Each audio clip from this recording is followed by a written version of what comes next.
Hello, Brighton. So it's good to be back at Mac at UK. I've been to the London editions some years ago, and this is my first time in Brighton, so actually with a great audience to meet.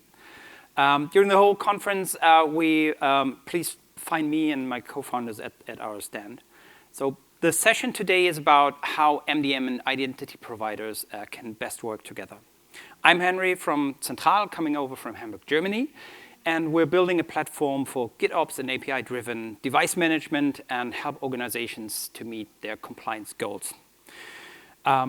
Just to start with, every company needs to have a centralized place to organize the management of digital identities. And depending on the workflows, the source of truth here could be a human resource management system or an identity provider. But in any case, the identity provider provides the authentication services for the whole infrastructure of the company. And the centralized place of the identity provider is where the users as well as the devices are tracked, authenticated, and where the access to sensitive data, application, storage, and network is governed. So for us endpoint administrators, it has become essential to authenticate the users and the devices with the IDP to enable the access to necessary data and applications, while also ensuring a good user experience for the employees throughout. So we've done extensive testing for our platform that supports many different IDPs. And so today, I want to take a look on the order, but also some chaos of authentication on the Apple platform with the identity providers, and some of the best practices we've identified through our research, and how smooth the experience can be when we're working through the subtleties. A lot of the stuff that we look at has been covered earlier this morning in the Apple session, so I just recap a couple of things here, and maybe bring in some additional context. But first, I try to see some hands here. Some quick interaction on the short poll. Which are the main identity providers that you are using? Who is using Okta here? All right. So who's using Entra? A bit more than Okta. Google Workspace, anyone? So no IDP, anyone? Okay, one, okay, yeah. So thanks for that. So we're presenting some stuff with Okta today. Microsoft is present here, so they present a lot of stuff with Entra, I guess. So have a look at their sessions as well. By now, we start with automatic device enrollment here. By now, you're probably quite familiar with the process of ADE, but let's have a look at it anyway and see where some problems can still exist and some of the latest features, what they are. So automatic device enrollment, in short ADE, is the best and easiest way to enroll a device when you want to assume full ownership of that. And by the end of the enrollment, the device is supervised, meaning that it's totally manageable by the MDM. And IDE is also a simple way to establish a link between the device and the primary user with the authentication step right out of the box. And this will be the important part today, because we're all about strong user-device association. Let's look at how it works with a quick recap first. When a device starts, it makes a request to the Apple services. And when the device is linked to an MDM server, either an Apple Business Manager or the Apple School Manager, the device will be enrolled in an MDM and get supervised. And the MDM can start configuring the device almost automatically. So that's what we know. So why do we bring up ADE here in this talk? Because it's possible to use the IDP or use an IDP in the authentication to authenticate the users, which is great. Since the release of iOS 13 and macOS 10.15, we can require authentication with a web view before the MDM profile is downloaded. And that's the crucial part here. Because before, it was just a simple HTTP authentication step, and the MDM vendors were verifying the credentials, the username and the password themselves, or relying it to an LDAP server, which sort of is bad because you shouldn't share a password with a third-party system. The authentication step is crucial for security, because you cannot be 100% certain that a serial number of a device in your fleet is a secret. I mean, people present on stage, and you could see the serial number, right? They are part of the inventory information, and we've seen them leak.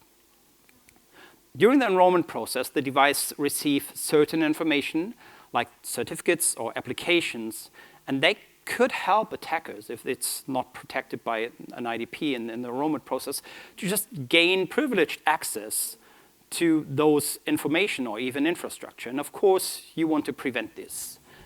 Even you could bring in authentication steps later on, but here in the enrollment process, I think it's very crucial to have that gated by an IDP. So, and you have another big bonus here, because you can make sure that a given user was presented when the device was enrolled.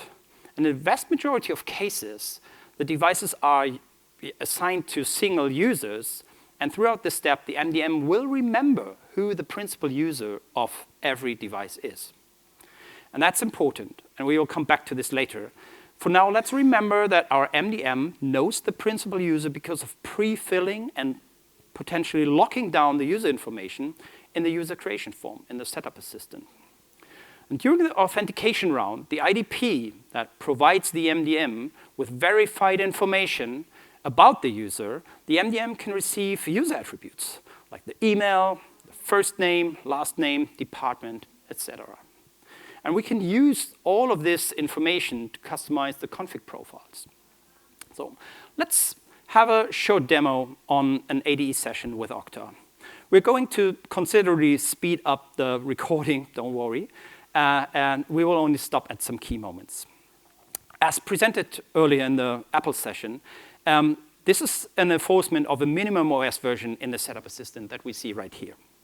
This is a new feature in Sonoma and iOS 17 and must be supported by the MDM solution for it to work, because this enforcement happens before the device is even managed.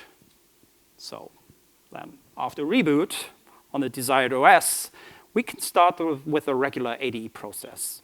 Our enrollment here is gated by a web view from the IDP, which is Okta. And we require authentication with the username, with a password, and we also set up a verification code, which comes next.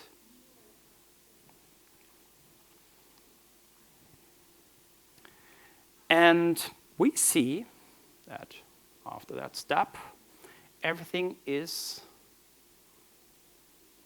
speed up, pre-filled here and can't be changed. So the full name and the account name are pre-filled with the information from the identity provider. A local password will be given by the user, and the setup assistant process is continued. There's another feature important here that we can enforce file vault at the setup assistant. So this is a very nice thing to have. And when we go on with this in the session, we, of course, set up Touch ID. And then we install some crucial software. We speed up the process, of course. We use Monkey here with Swift Dialog. And afterwards, let's look into some of the MDM configuration that we have.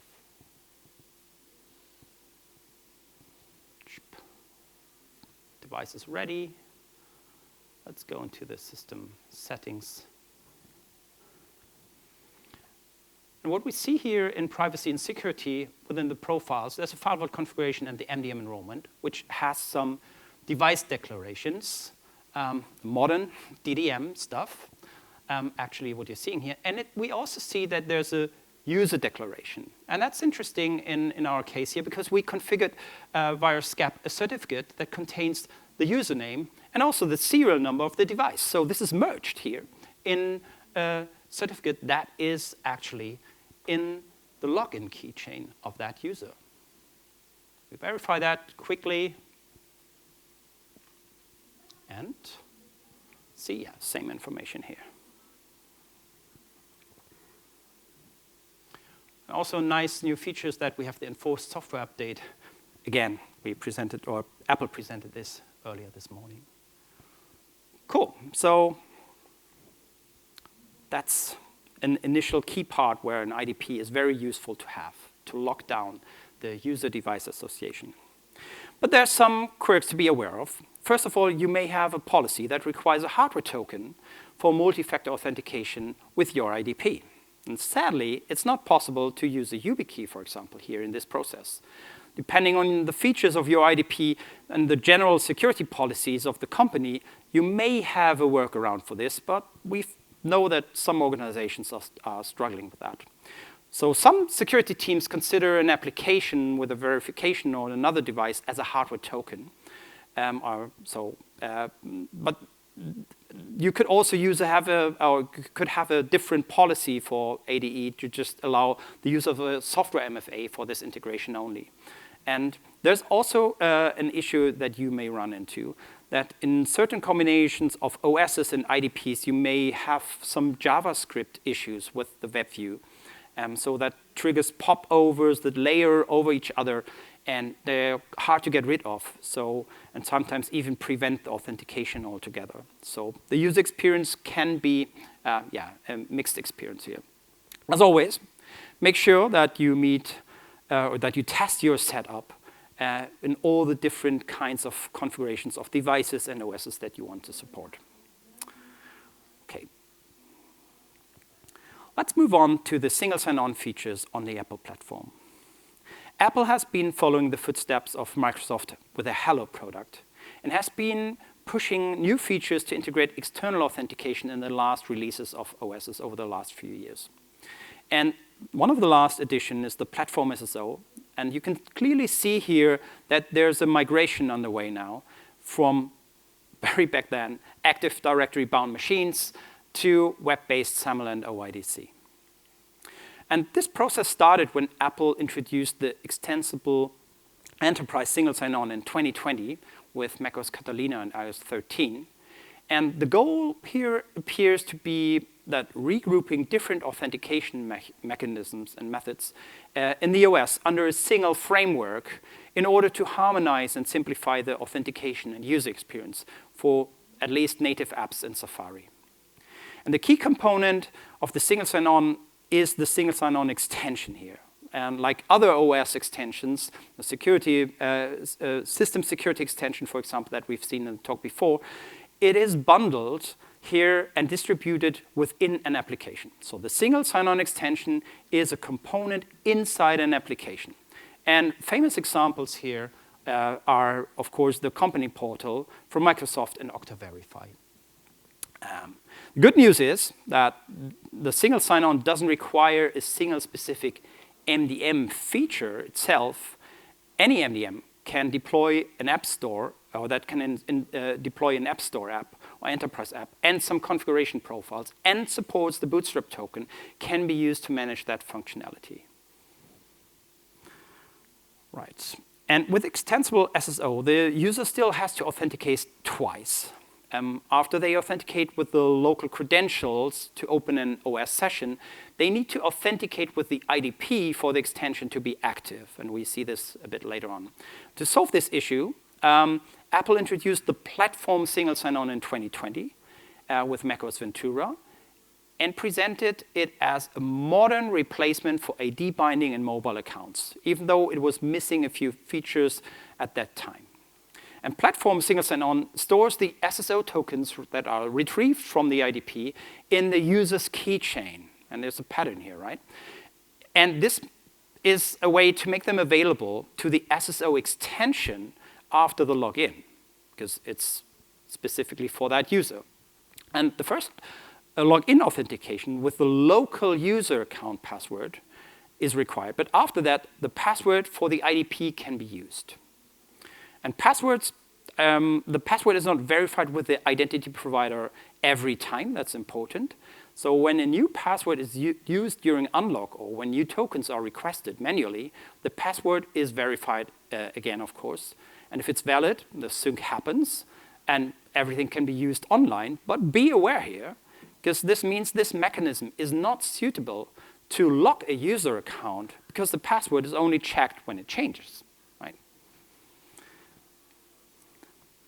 So, and then last year, at WWDC 2023, almost a year ago, Apple announced new features for Platform SSO with macOS Sonoma. The system settings now have a new user interface in the user section, where the status of the platform SSO is displayed, and the users can re-authenticate and to repair the registration and also synchronize the password. That's nice. For multi-user workstations, the local user account can be created on demand when a new user authenticates at the login window with credentials from the identity provider. Again, great. But this is a big but. It only works if FileWatt is already unlocked. So a configuration to map the identity provider groups exists as well, to map this to local groups. And this can be used to give admin privileges to some users. Finally, users can use their IDP credentials for authentication prompts, even if they don't have a local account.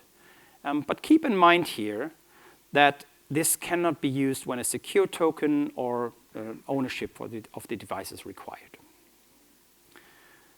Okay, let's watch a demo of platform SSO with Okta-Verify.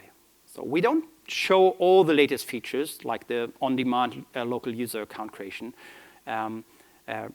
This is available with the Intune company portal to the best of our knowledge. But at the time we prepared this talk, Entra PSSO support just became available, and they're probably demoing it here anyway, so please see their session as complimentary. So we start here with a registration notification. Should come up now. And this helps us to set up Okta FastPass, which forms part of the Okta PSSO workflow. And we start with the local password that we need to provide here, and then the IDP password needs to be provided in this process to store the SSO tokens in the user keychain. And again, we need to enter a password and a code. This pops up from Safari, and we can enable Touch ID, which is nice. So a secure enclave is involved here. This is the IDP password that needs to be provided, and the password sync should be in place. If you open up the Okta-Verify application, you can see some information that the end user sees. Touch ID information is there, and also some basic health information that is shared back to the Okta backend, and so it can be used for some conditional access scenarios. We look into this later again. So if we now go to the user, we see that here there's the new UI for the platform single sign-on with all the information pre-filled, and the tokens are there. We can authenticate again if we want to bring them the local password and the IDP password into sync. And tokens are retrieved, basically. So if we now log out, because that's the important part, we see a lot of pop-ups already. So we log in here with the normal IDP password, and the PSSO tokens are immediately available. So when we verify this, because we immediately can go to the Okta portal, sign in with FastPass, use Touch ID, and we're there. So again, some pop-ups. But it's pretty cool. If we take a look, again, nothing has changed here because the tokens are to be used. And I think we show also, in this case, we show how the admin side can see the information from that device. It's managed in Okta. That's the password with Touch ID is enabled, OS version, and all of that information is present. So, I'll just skip that. There's another feature that Apple wants companies to adopt. We heard this again today, and it's managed Apple IDs. They are a type of Apple ID designed to be used by a school or a business, and they can allow users to authenticate with the Apple services without having to use their personal Apple ID. And they are created and managed with the Apple Business Manager or Apple School Manager. And the big advantage for admins here is that the organization owns both the account and the data in it. And just, yeah, the clicker works again. And at WWDC 2023, Apple announced new features for the managed Apple IDs. So the iCloud keychain can now be used to sync the passwords and information across devices. That's great.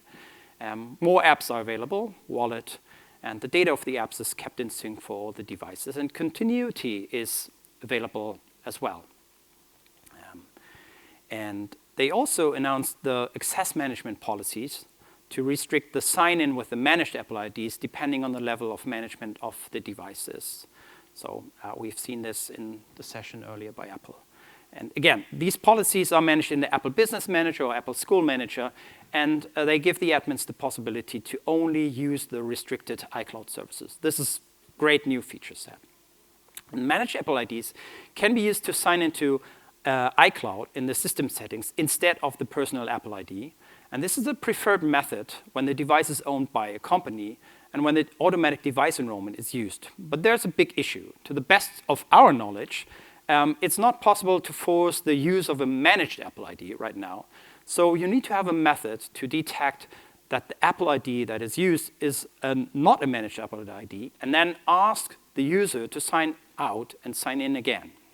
So and another way to sign in with a managed Apple ID is to use a new feature that Apple has given us, the account-driven user enrollment or the account-driven device enrollment. Again, we've seen this earlier.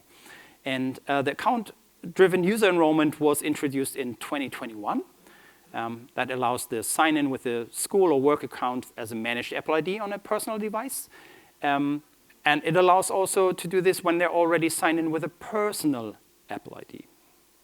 And the work and personal data is kept separated, and this is great for bring your own iPhone, for example.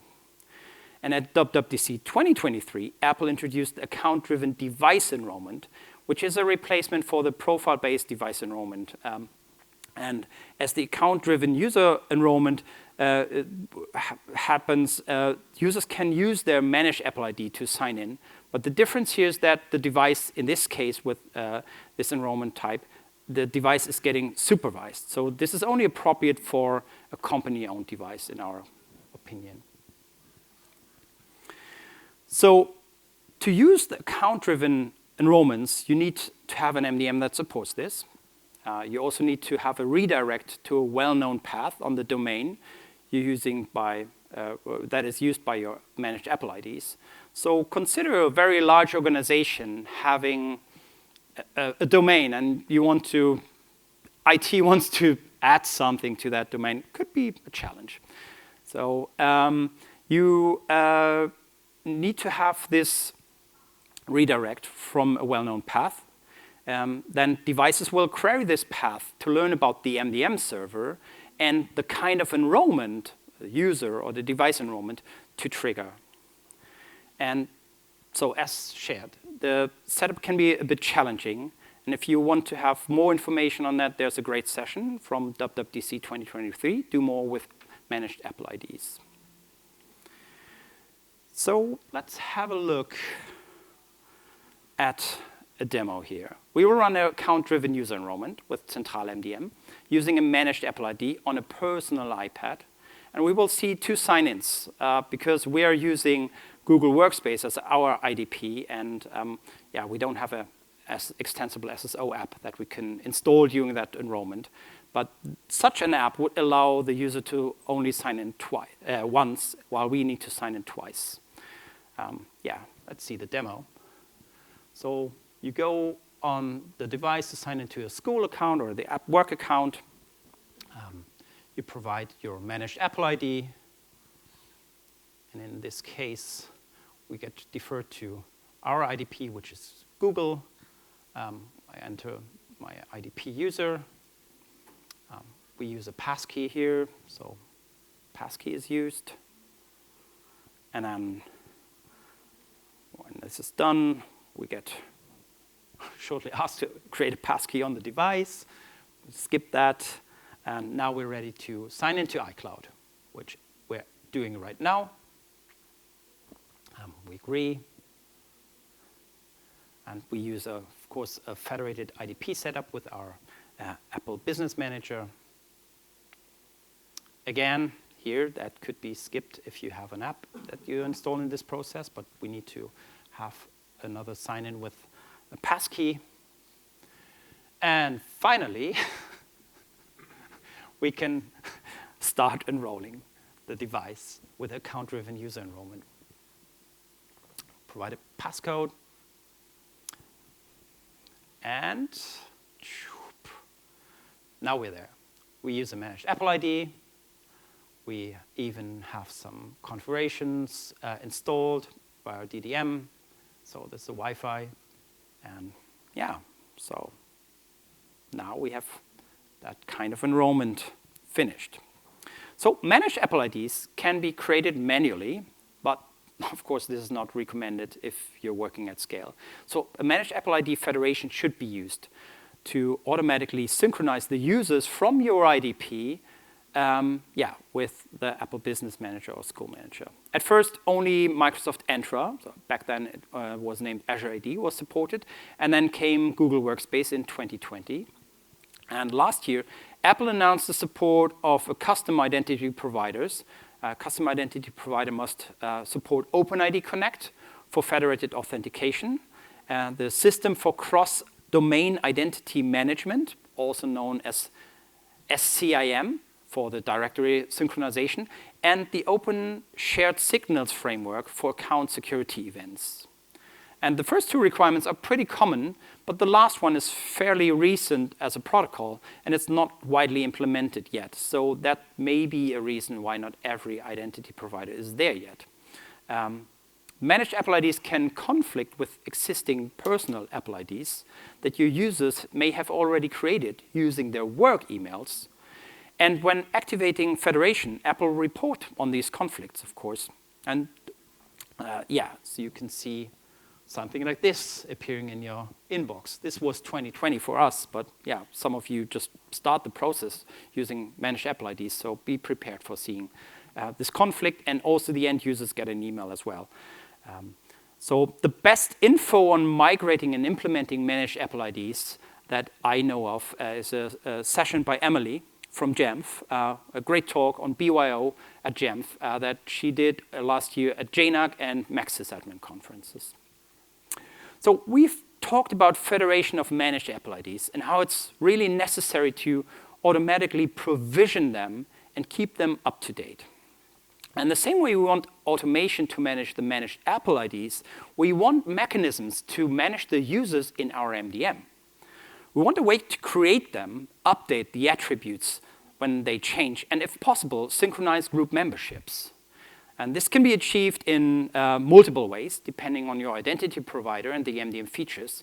So it's possible, for example, to have a cron job, query the identity provider API, and update the MDM user information by just pushing the updates via an API. And let's see, for example, how we can connect Google Workspace and Zentral, and which kind of possibilities that unlocks. So this is a short demo. Here we have an inventory view of the Zentral admin console. And specifically, this is a live environment that we use to manage our own devices and show guests around.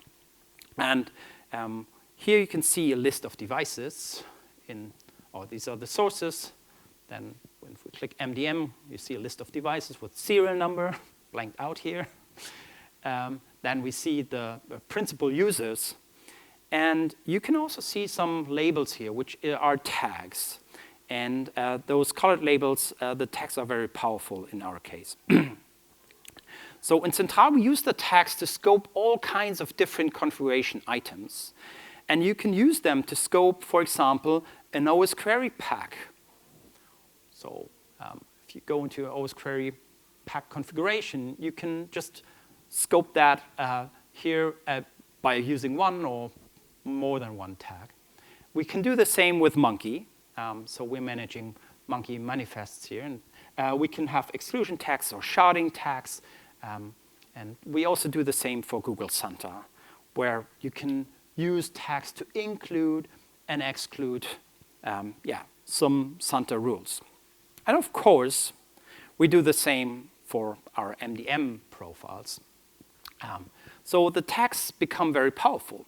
And if you consider what we're looking next is that if your IDP group memberships and tags can be synced, that's a very powerful mechanism, right? So here you can see we have different Wi-Fi configurations. One for our existing office in Hamburg and another one for a fictional office in London. And each configuration will be only distributed to machines that are tagged with the corresponding office tag. So in the inventory, you see those labels. Oh, sorry. And yeah, you can see those blue labels is the Hamburg office. And while no machines are tagged with the London office, I go to Google Workspace and I go into a group. I assign myself to that group. And shortly after, when reloading here, a tag is set on my iPad and on my iPhone and also on one of my Macs. So, and suddenly I have a new profile on my iOS device. So that's a nice, powerful use of certain APIs. But that can be better. So this demo worked, but the infrastructure required is it's not trivial to set up and maintain. So let's look at a similar flow with Okta. And we have two users, two office groups in Okta. And this time we integrate with Okta directly with Zentral using the SCIM interface. And that's the one that you know from the Apple Business Manager already. We use the same here. And to sync information between the IDP and with the users and groups, and we do the sync here with Okta and Zentral. So no extra infrastructure is required. Here's a SAML RAM configuration for Okta with the mappings down there. And I should start the demo. Yeah, the mappings. And then here's the Okta interface to provide the push capability and also the mappings of the groups in Okta. Let's see this in action. I'm adding, again, a test user to the London office group in Okta. And the machine for this group is quickly tagged with the London tag. So in Okta, I go to the London office group. There's no users yet. I assign the test user. And immediately when reloading, the tag is there. And with a push over MDM, the profile is installed right on the Mac. Done. So this nearly wraps up our presentation. And I've hopefully given you an overview on the state of identity management with Apple devices. Hopefully, in the next few weeks, we get more features. I guess most of you agree that a close integration of identity provider with your MDM is necessary to increase the trust that you have in the devices and also unlock very powerful automations for us admins. Today, we only focused on the Apple platform, what is capable here, and we believe it's a waste of resources to fight that, what Apple is giving us. Because you cannot shoehorn an Apple device into what it's not, Microsoft Windows, right? So some of you have an uphill battle convincing everyone in your organization that the platform, even if it's different, is well manageable in an enterprise environment. But I think the latest developments that we see in platform SSO that Apple gives us are really helpful in that regard to have a better user experience and a widespread adoption of Mac devices. And the biggest hurdle toward a truly passwordless Mac seems to be FileVault at the moment. So let's see what comes next in 3 weeks at WWDC 2024. The standards we're basing here on, like SCIM, OIDC, and SAML, are the paramount for the seamless integrations that we just presented here of those different systems. And they can be very, very handy to sync the data between those different systems, and you don't have to write and maintain your own custom integrations at all using those standards. Yeah. And yeah, just where are we with these slides? We just scratched the surface here with conditional access, because that's demanding another full session. But we see here the device has been marked managed in Okta. So you can base some access control rules on that system, on that signal. But we don't believe that the conditional access can be sold as a single product from a single vendor, because we should insist on segregated duties here.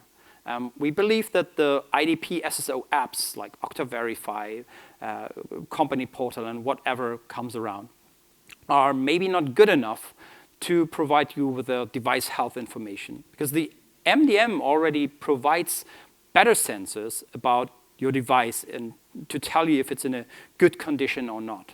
The guys from Monzo shared a lot of good information, how they approach this in their session.